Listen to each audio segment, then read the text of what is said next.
얼굴을 너를 향하여 드사 은혜와 평강 주시기 원하노라. 우리 믿음으로 우리 자신을 향하여서 여호와는 나에게 복을 주시기를 원하며 나를 지키시기를 원하시며 여호와는 그 얼굴을 나를 향하여 드사 은혜와 평강 주시기 원하노라. 나를 보배롭고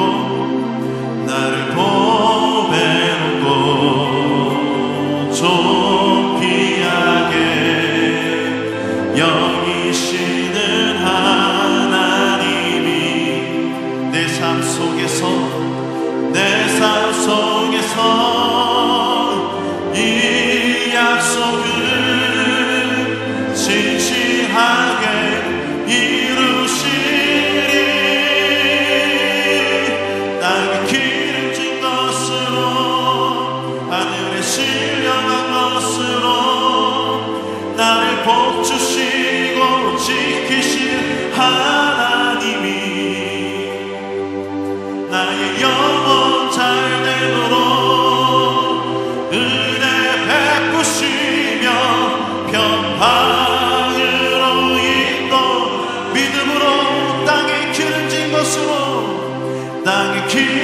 것으로 하늘에 신령한 것으로 나를 복주시고 지키실 하나님이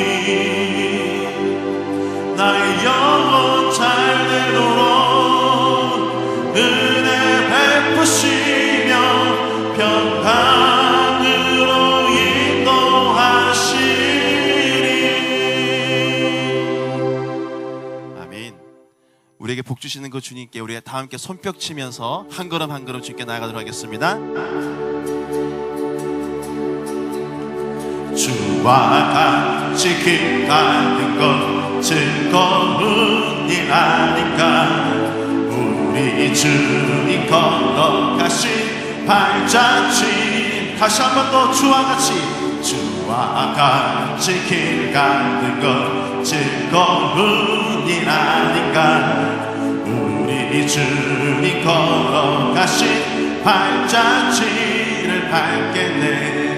한 걸음 한 걸음 주 예수와 함께 날마다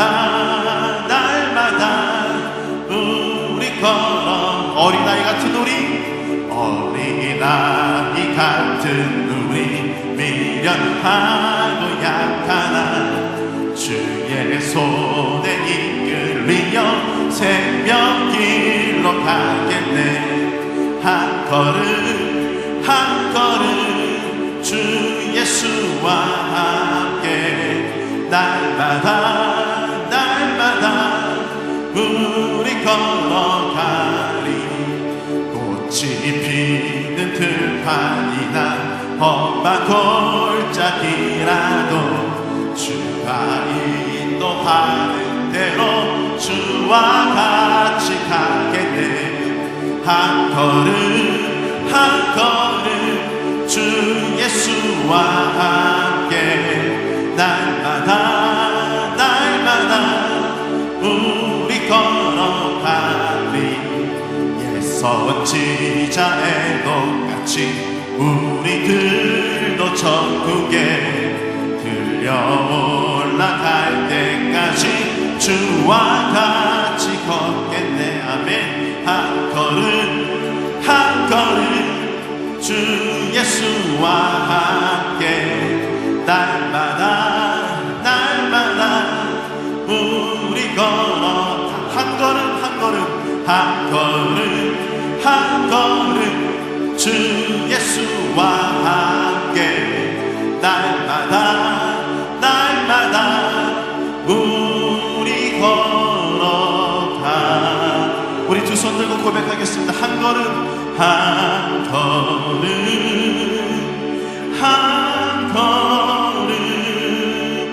주 예수와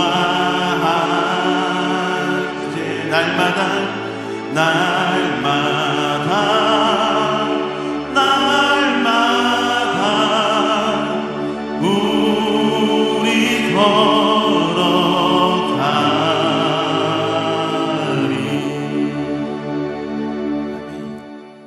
참회의 고백을 드리겠습니다.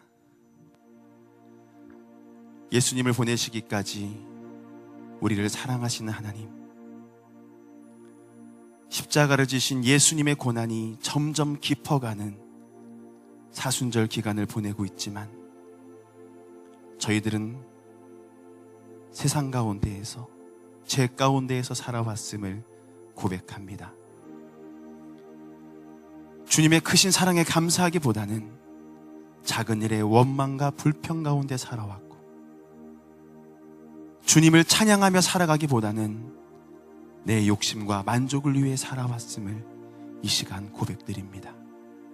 주님, 우리의 눈을 열어주셔서 나를 위해 십자가로 나아가시는 주님을 바라보게 하여 주시고 주님의 그 사랑을 깨닫게 하여 주시옵소서. 이제는 하나님과 나만이 아는 죄를 겸손히 침묵 가운데 고백하는 참회의 기도를 드리겠습니다. 사랑의 주님, 도와주시옵소서.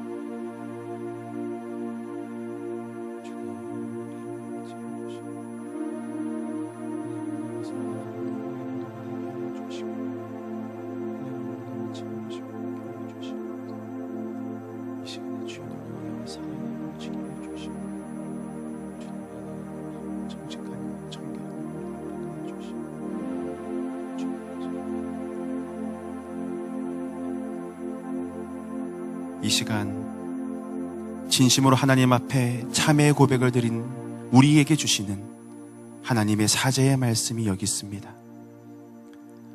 하나님께서 구하는 제사는 상한 심령이라. 하나님이여, 상하고 통회하는 마음을 주께서 멸시하지 아니하시리이다. 우리에게 주신 말씀에 의지하여 모든 죄가 깨끗이 사하여졌음을 예수님의 이름으로 선언합니다. 아멘. 우리 이 시간 모두 자리에 앉으셔서 주님의 임재를 사모하며 찬양하겠습니다. 하늘의 문을 여소서, 이곳을 주목하소서. 주를 향한 노래가 꺼지지 않으니 하늘을 열고 보소서. 이곳에 임재하소서. 주님을 기다립니다. 기도의 향기가 하늘에 닿으니 주여 임재하여 주소서. 주여 임재하여 주소서. 이곳에 오셔서 이곳에 앉으소서. 이곳에서 드리는 예배를 받으소서. 주님의 이름만이 오직 주의 이름만. 이곳에 우리 간절한 마음으로 이곳에 오셔서 이곳에 앉으소서. 이곳에서 드리는 예배를 받으소서. 주님의 이름만이 오직 주의 이름만 이곳에 있습니다.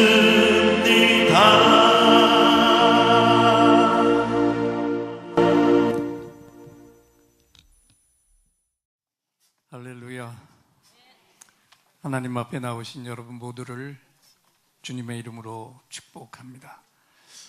오늘 아침 우리에게 주시는 하나님의 생명의 말씀은 구약 성경 창세기 44장 9절로 13절까지 말씀입니다. 앞을 보시고 한 목소리로 함께 봉독합니다. 당신의 종들 중 누구에게서 발견되든지 그는 죽을 것이요 우리는 내 주의 종들이 되리이다. 그가 이르되 그러면 너희의 말과 같이 하리라. 그것이 누구에게서든지 발견되면 그는 내게 종이 될 것이요 너희는 죄가 없으리라. 그들이 각각 급히 자루를 땅에 내려놓고 자루를 각기 푸니 그가 나이 많은 자에게서부터 시작하여 나이 적은 자에게까지 조사하며 그 잔이 베냐민의 자루에서 발견된지라. 그들이 옷을 찢고 각기 짐을 나귀에 싣고 성으로 돌아가니라. 아멘. 말씀 받기 전에 오늘도 옆에 분을 바라보시고 오늘은 이렇게 인사하겠습니다. 성숙하세요. 한 전도사님이 나 환자들이 있는 소록도를 방문해서 그 예배당에서 나병 환자들과 함께 예배를 드렸습니다. 예배 후 통성기도 시간에 옆에 있던 나 환자, 이 문둥병자 한 형제가 통곡을 하면서 투박한 충청도 사투리로 이렇게 기도하고 있었어요. 하나님, 이 크고 놀라운 은혜 어찌다 갚는데요. 그랬어요.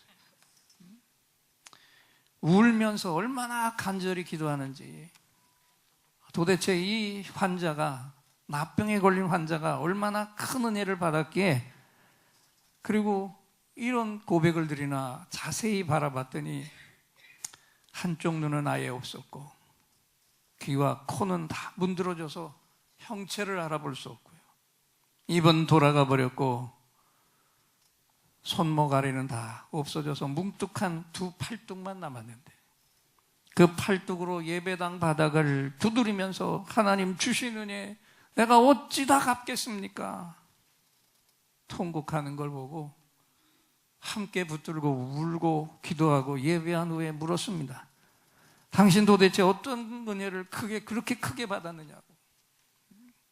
제가요, 병이 들자 제일 먼저 7년 연애하고 결혼한 제 아내가 저를 떠나버렸습니다. 형제들 나를 버렸고요, 나중에는 저를 보고 눈물 짓던 부모님도 나를 버렸습니다. 그래서 목숨을 끊으려는데 그때 하나님이 저를 만나 주셨어요. 그 후로 우리 하나님은 찬송할 때마다 저를 반겨주셨고 성경을 펼칠 때마다 저를 위로하셨고, 아멘 안 하시네. 하나님은 찬송할 때마다 저를 반겨주셨고 성경을 펼칠 때마다 저를 위로하셨고 말씀을 들을 때마다 저에게 용기와 희망을 주시며 저를 사랑하신다. 나를 사랑하신다. 이 은혜를 내가 어떻게 다 갚아야죠. 이 고백을 듣는 순간에 전도사님이 자신의 마음의 고민과 상처가 다 흘러내리는 힐링을 경험했다고 고백했습니다. 여러분, 나병 환자, 문둥병자도 이렇게 하나님의 은혜를 고백한다면 건강한 몸을 가진 우리는 이 하나님의 은혜에 얼마나 더 큰 감사를 드려야겠습니까? 하나님은요, 오늘도 내 주변 환경과 내 곁에 사람들을 통해서 나를 인내로 빚으십니다.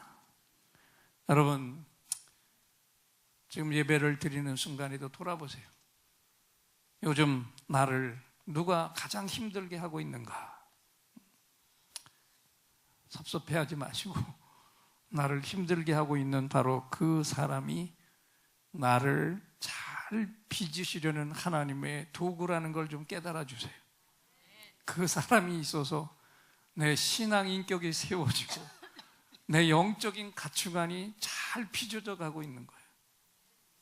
그래서 진정한 성도라면 지금 내 어려운 환경 너머에서 움직이시는 역사하시는 하나님의 계획과 그 하나님의 마음을 볼 수 있어야 합니다. 여러분, 토기를 만들 때 토기장이가 어떻게 만듭니까? 농로라고 하는 회전 도구를 돌리는데요, 그냥 똑같은 일정한 속도로 돌리질 않아요. 빠르게 돌렸다가 느리게 돌렸다가 가장 아름다운 그릇이 만들어지도록 적절한 속도로 돌리죠. 마찬가지로 우리 하나님도 우리 각 사람에게 그 시간에 가장 적절한 환경을 정하시고 그 정한 환경으로 우리들을 오늘도 빚어가고 계십니다. 그래서요, 우리는 시련 속에서도 감사해야 합니다. 토기장이가 또 그 농로로 아름다운 그릇을 만들어 놨다 할지라도 그대로는 그릇이 될 수 없어서 또 뜨거운 과마 속에 넣어서 엄청난 열로 태웁니다. 토기장의 이 가마는 우리 성도들에게는 시련을 말하는 거죠.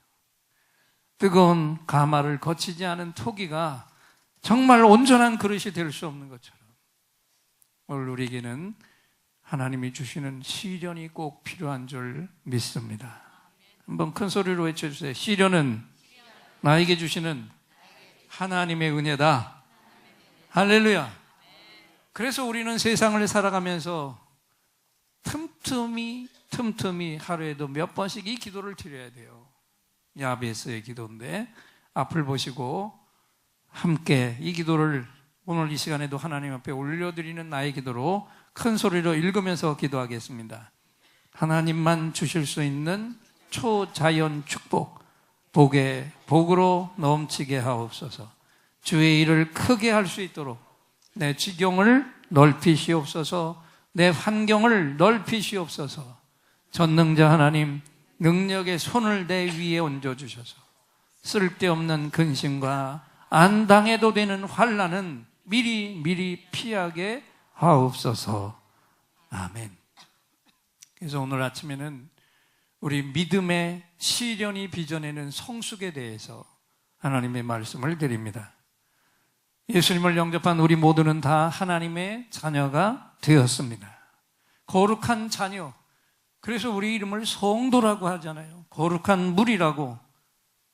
그런데도 착각하면 안 되는 게 무엇입니까? 우리는 아직도 완전히 성숙해진 건 아니라는 거예요. 지금도 계속해서 성숙해져 가고 있습니다. 이 성숙은 우리의 평생 동안 이루어지는 것이고 하루에 한 걸음씩 조금씩 나아지며 더 자라나고 있는 거예요. 그런데 우리가 확실하게 성숙한 성도가 되려면 성숙한 성도가 되는 조건을 알아야 되는데 그 조건이 무엇일까요? 첫째는 시험을 만나도 흔들리지 않는 것입니다. 요셉의 이야기 긴 거 다 생략합니다. 오늘 여기 본문에 대한 걸 간단히 얘기하면 요셉은 진정 자신을 구덩이에 넣고 팔아버린 그 형제들이 그 예전에 구덩이에 던질 때의 모습 그대로인지 좀 더 성숙해져 있는지 그것을 계속해서 시험하고 있었습니다. 그런데 놀랄 만큼 그 요셉의 형들이 이 시험을 잘 통과하고 있었어요. 고난을 겪는 동안에 이 형들의 모습 속에도 변화가 찾아온 것입니다. 여러분, 또 한번 생각해 보세요. 그동안 나에게 닥쳤던 고난, 그것이 아까 말씀드린 대로 하나님이 주신 은혜고 축복인데 이것을 다시 한번 감사하면서 요셉은 왜 이렇게 여러 번 자기의 형들을 시험했습니까? 저들의 변화가, 저들의 성숙이 진짜인지 가짜인지를 알아본 거죠. 왜? 쇠는 담금질을 통해서만 강해집니다. 담금질 없이는 강한 쇠가 될 수 없잖아요. 대장간의 대장장이도 보세요. 쇠를 풀무 속에 넣어서 정말 시뻘겋게 달고 놓고는 그 다음에 그걸 꺼내가지고 방망이로 사정없이 두들겨 팹니다. 그래서 원하는 모양도 만들고 강력한 쇠, 단단한 쇠로 만들어 가는데 여러분, 이때 쇠가 말을 한다면 얼마나 아프다고 소리를 질렀겠어요. 그러나 그럼에도 불구하고 그 당금질이 어땠느냐, 이것이 그 쇠의 강도와 온전함을 말해주는 줄 믿습니다. 마찬가지로 저와 여러분, 우리 성도들의 진실한 변화와 성숙도 시련, 시험이라는 당금질을 통해서만 증명될 수 있어요. 그래서 어떤 시험이 와도 흔들리지 않는 반석과 같은 믿음을 가진 사람들, 이들이 성숙한 성도인 줄 믿습니다. 시련과 시험은 누구에게나 찾아오는 불청객이죠. 하나님의 자녀도 얼마든지 시험을 당합니다. 그래서 베드로 사도가 이렇게 권면하고 있습니다. 베드로전서 5장 8절 9절을 읽겠습니다. 근신하라, 깨어라. 너희 대적 마귀가 우는 사자같이 두루다니며 삼킬 자를 찾나니 너희는 믿음을 굳건하게 하여 그를 대적하라. 이는 세상에 있는 너희 형제들도 동일한 고난을 당하는 줄을 알미라. 여러분, 구체적으로 한번 생각해 봅시다. 우리가 왜 시험을 당합니까? 첫째는요, 나의 어리석음 때문에 시험에 빠져요. 내가 잘못 판단해서 또는 심한 편견을 가져서 오해했다든지 이해가 부족했다든지 하면 스스로 내가 시험에 빠집니다. 이것은 하나님이 주신 게 아니에요. 나 스스로 내가 쳐놓은 덫에 내가 오히려 빠지는 겁니다. 그래서 지도자들에게, 성숙한 종들에게 필요한 것은 겸손이라고 얘기하죠. 교만한 마음, 무시하는 마음을 가지고 사람이나 행동을 바라보면요, 그러면 보이는 것은 언제나 문제만 보이게 돼요.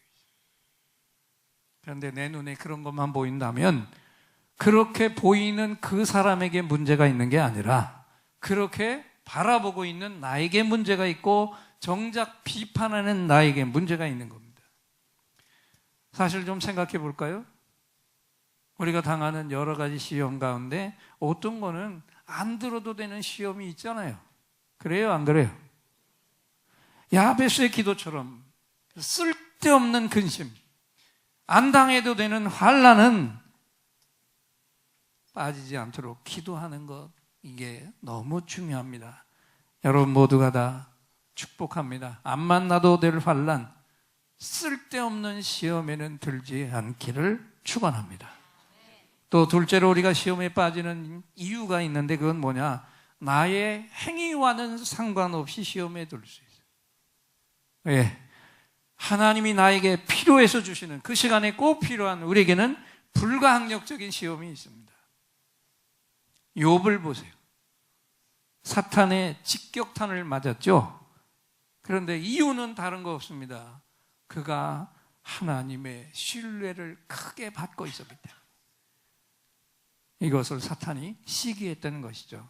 사탄은 인간이 하나님의 축복 안에 거하는 것을 결코 그냥 두고 보지 못합니다. 그래서 의로운 욥도 깊은 시험의 구덩이에 빠졌어요. 그러나 그 시험으로 망하지 않았습니다. 할렐루야. 오히려 그 시험이 욥에게 오히려 유익했다고 욥은 고백합니다.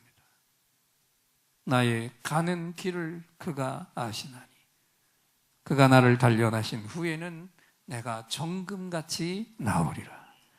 시험이 더 크고 더 견딜 수 없으니까 더 깊은 고백이 나옵니다. 이전에는 내가 하나님을 귀로만 들었는데 이제는 내 눈으로 배움나이다. 할렐루야. 여러분, 어떤 시험은요 우리에게 정말 유익한 시험입니다. 왜? 우리를 무너뜨리는 시험이 아니라 그 시험을 이기고 우리를 세워주시려는 하나님의 시험이기 때문에. 그래서 성숙한 성도냐 성숙하지 못한 성도냐, 이 차이는 그 시험 앞에서 무너지느냐 아니면 그 시험을 딛고 일어서느냐, 여기서 나타나는 거죠. 오늘 이 말씀을 듣는 여러분 모두가 다 시험 앞에 흔들리지 않는 성숙한 성도들이 되시기를 축원합니다. 또 성숙한 성도가 되는 두 번째 조건이 무엇입니까? 삶이 깨끗한 자가 성숙한 성도죠.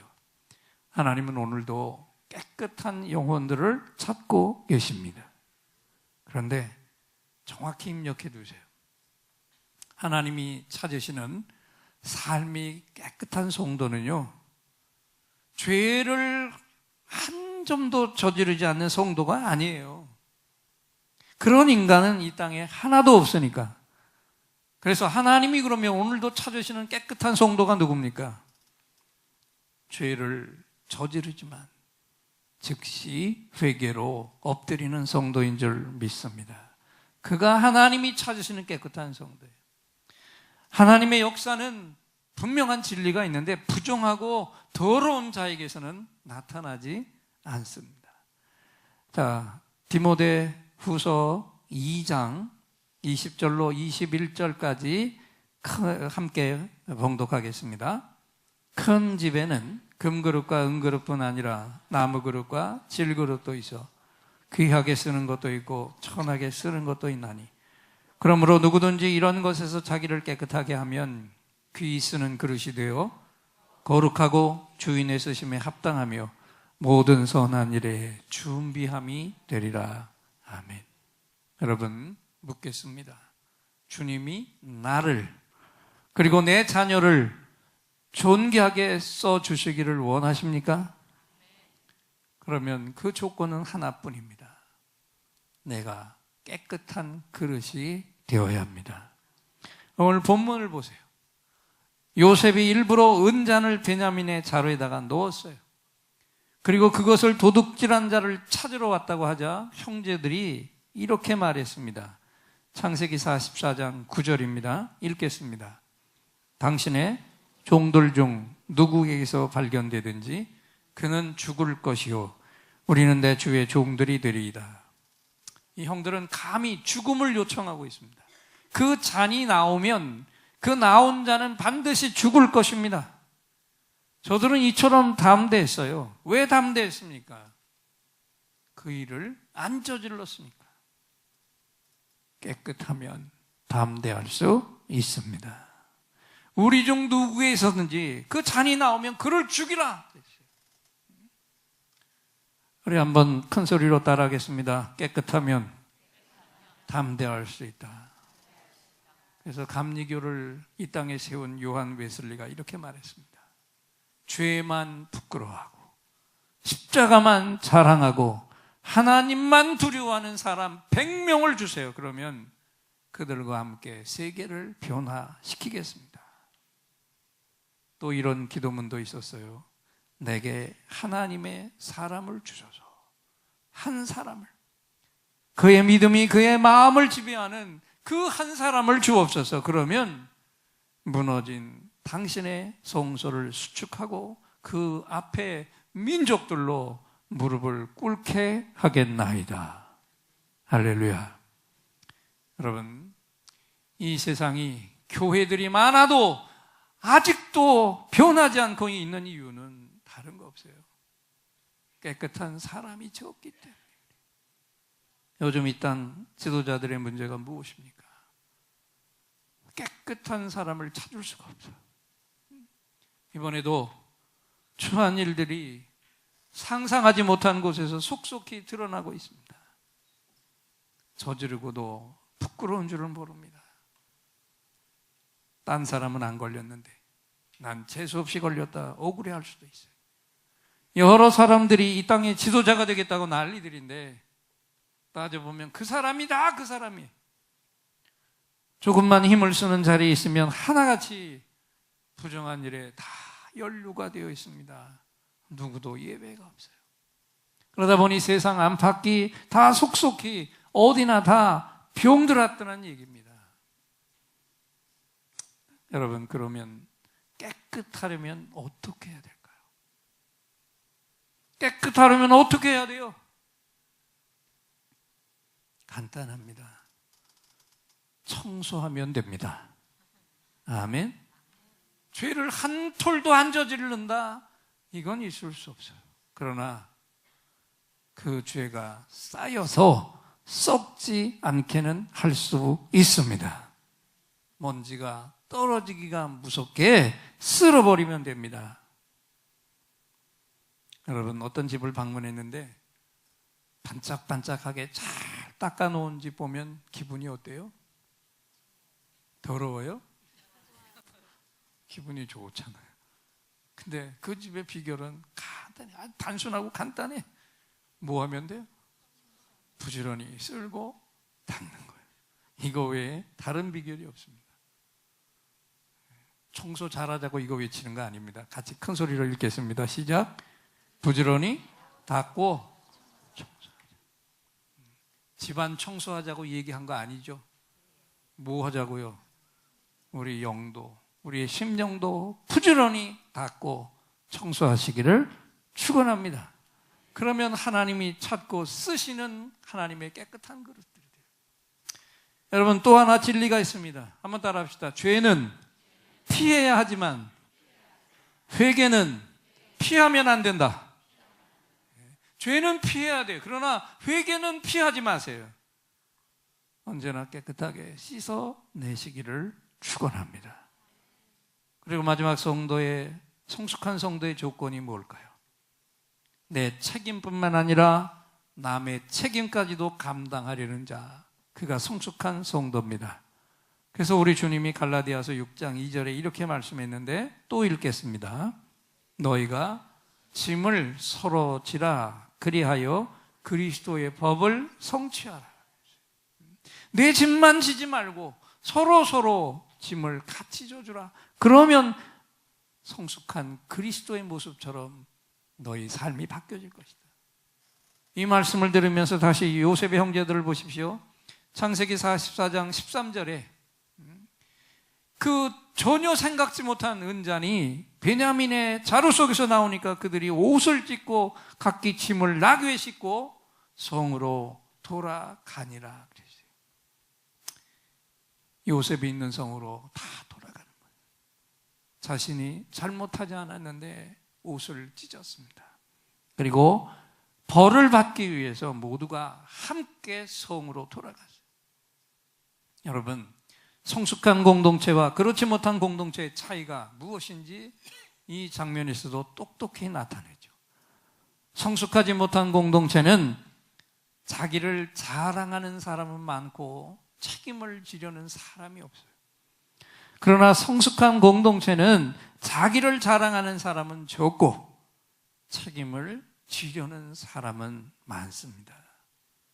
우리 예인교회가 이런 교회가 되어야 합니다.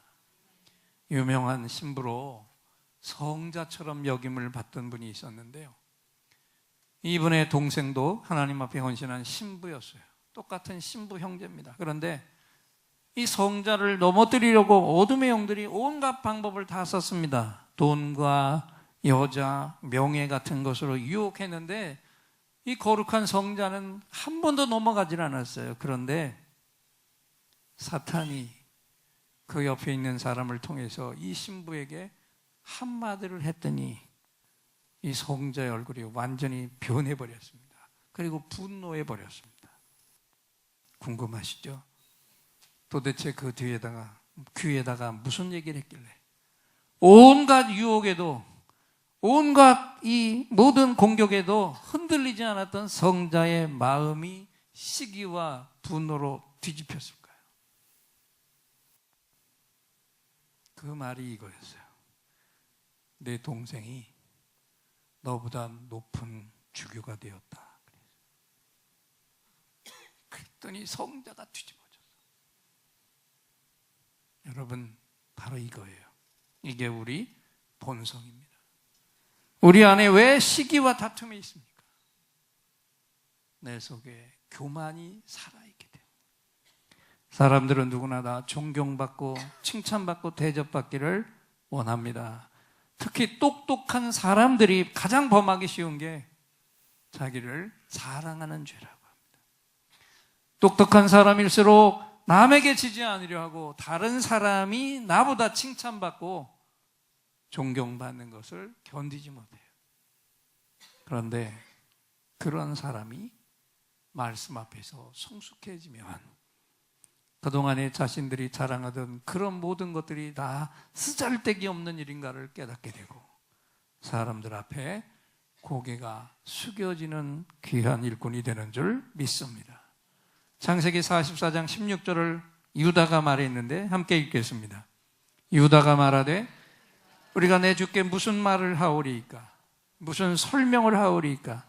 우리가 어떻게 우리의 정직함을 나타내리이까? 하나님이 종들의 죄악을 찾아내셨으니 우리와 이 잔이 발견된 자가 다 내 주의 노예가 되겠나이다. 요셉의 형제들의 이 고백을 보십시오. 내 억울함조차도 하나님이 하셨다면 달게 그 벌을 받겠습니다.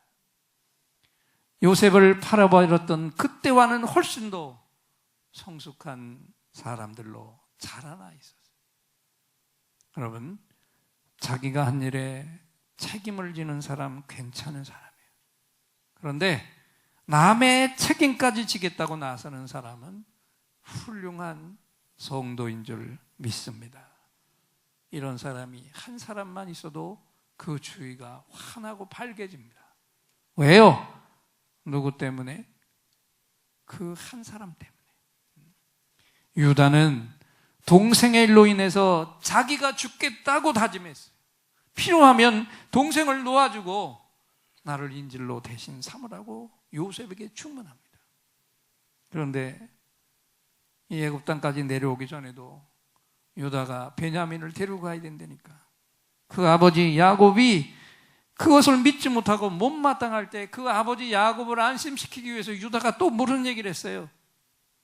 아버지 염려 말고요, 내가 베냐민 데려갔다가 온전하게 데리고 올 텐데 필요하면 못 믿으시겠다면 내 자식들의 목숨까지 아버지께 맡길게요. 베냐민을 데리고 오지 못하면 내 자식들을 죽이세요. 강력하게 아버지 야곱에게도 약속됐어요. 여러분 보셨습니까? 형제의 문제를 해결하기 위해 내가 희생하겠다고 나서는 사람, 그는 분명히 성숙한 사람입니다. 유다는 진정 우리가 본받을 성숙한 종의 모습이었고 책임을 지는 자의 모습이었고 자기가 대신해서 죄를 지려고 하는 대속의 제물로 나섰던 그 유다의 후손으로 이 땅에 진정한 메시아 대속의 제물 예수께서 오신 줄 믿습니다. 그래서 우리 주님이 보여주시는 그 십자가의 사랑은 희생의 사랑이고요, 목숨까지 내어주시는 섬김의 사랑인 줄 믿습니다.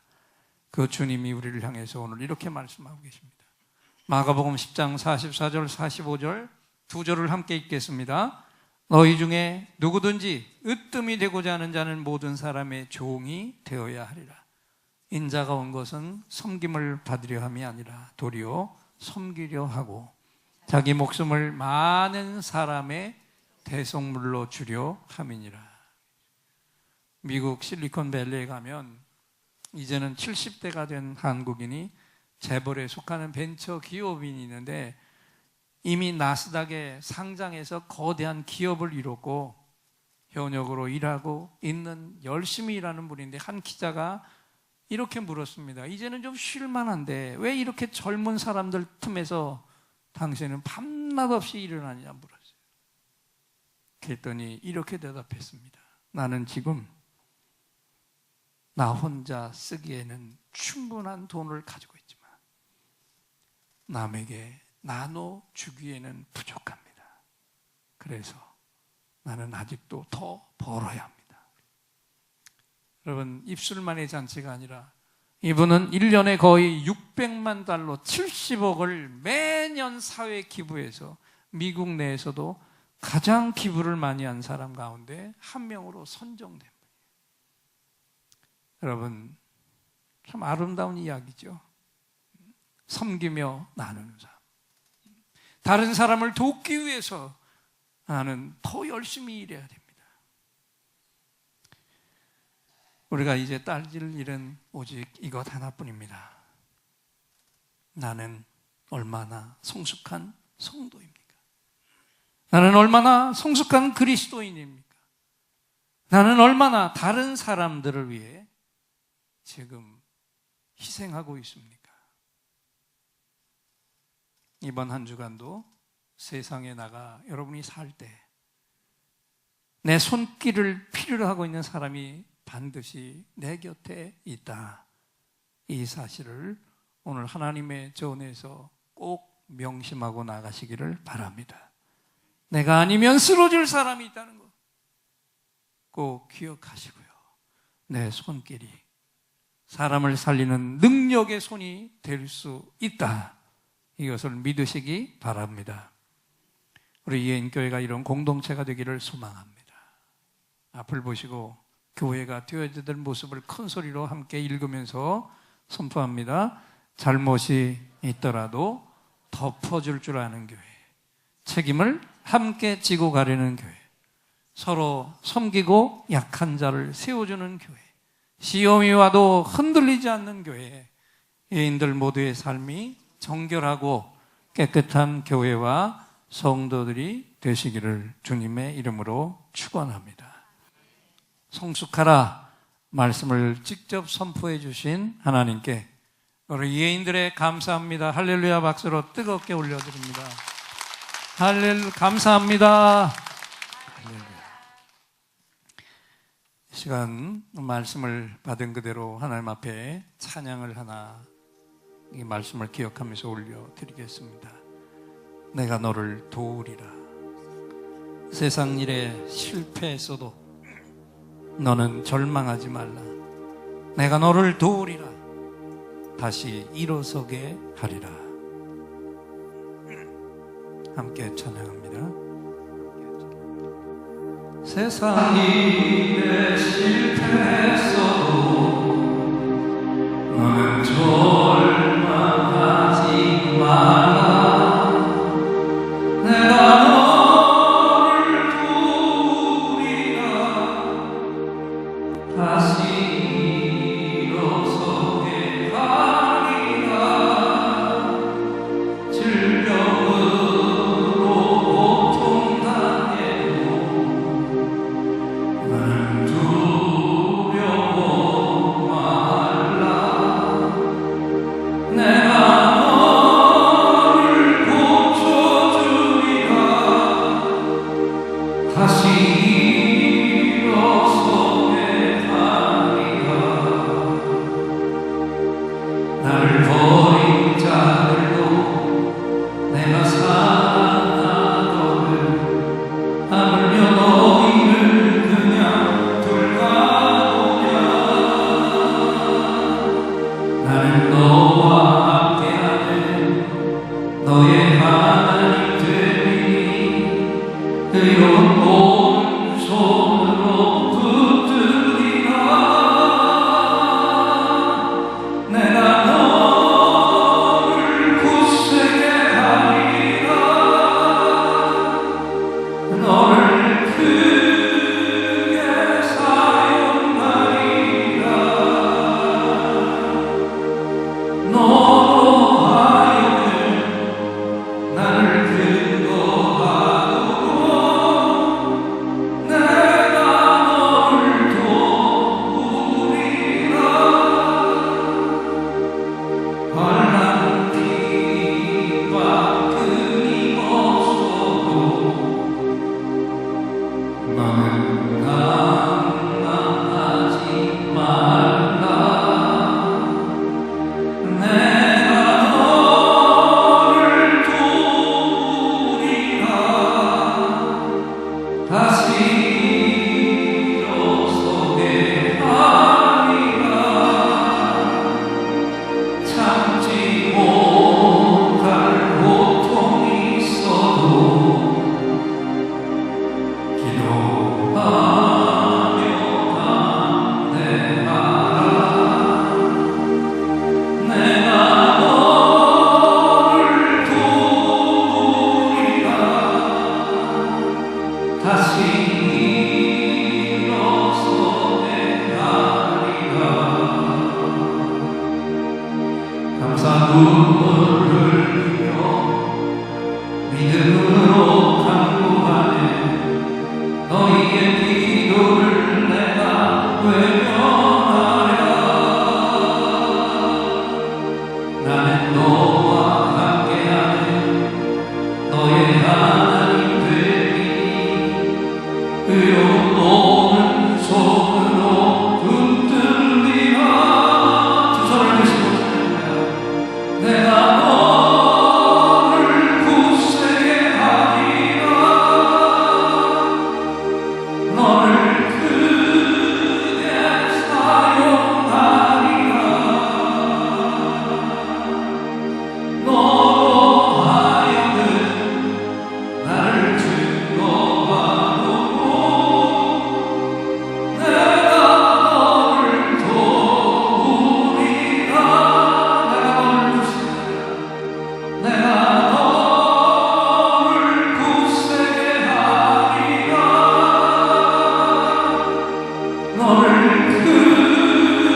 이제 또다시 하늘로부터 특별한 선물이 임하시는 시간입니다.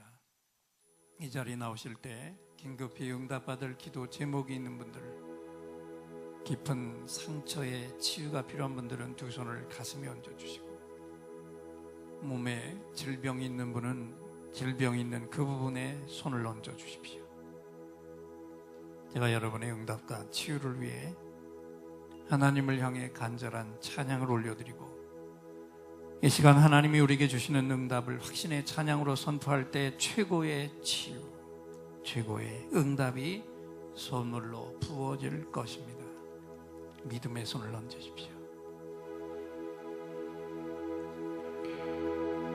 오늘 이곳에 성령이 오셔서 우리의 상처, 우리의 질병을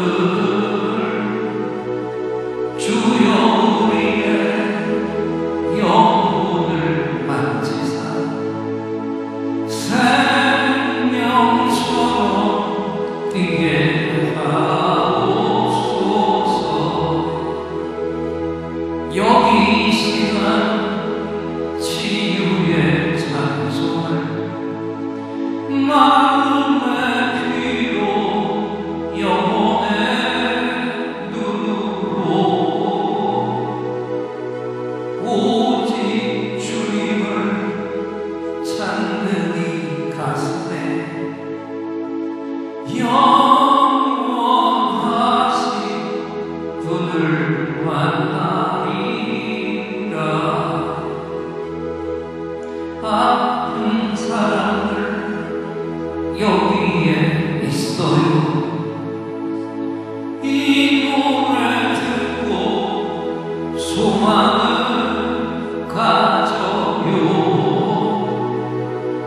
주여 불쌍히 여기어 주시사 치유의 힘 받게 하옵소서.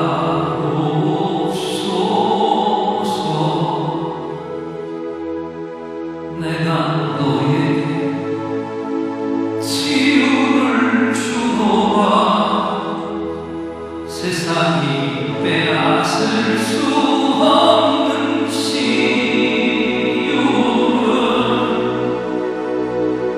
오 너희의 아픔과 상처 하늘의 빛으로 치료하여 주노라. 일어나라 소망으로, 일어나라 예수를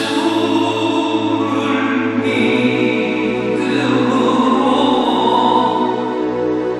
너의 믿음대로 되는 나라에서 하늘의 문이 열려 모든 병이 사라지네. 하늘의 문이 열려 모든 문제 응답되네. 예수 안에서 치료하소서. 예수 안에서 응답하소서.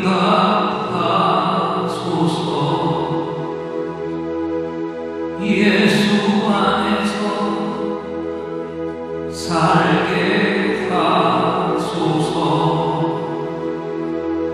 예수 안에서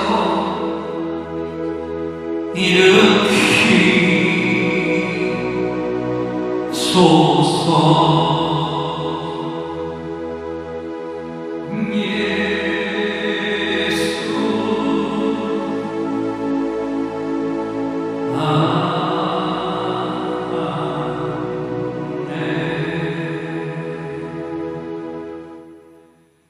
내가 채찍에 맞음으로 너희가 나음을 입었도다. 오늘 예배를 마칩니다. 약할 때가 되시네 나의 보배가 되신 주 나의 모든 것 주 안에 있는 보물을 나는 포기할 수 없네 주 나의 모든 것 십자가 죄사하셨네 주님의 이름 사랑해 주 나의 모든 것 쓰러진 나를 세우고 나의 빈장을 채우네 주 나의 모든 것 두 손을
지금은 우리 주 예수 그리스도의 은혜와 하나님 아버지의 무한하신 사랑과 성령 하나님의 감동 감화 교통하심이 성숙한 성도가 되어서 깨끗하며 다른 사람들과의 책임까지 끌어안고 짊어지는 성숙한 성도가 되며 한 영혼을 구원하기 위해 믿음으로 다짐하며 예배를 드린 종들과 함께하지 못한 우리 가족들, 우리가 건져야 할 영혼들 위해 이제로부터 영원토록 함께 계실지어다.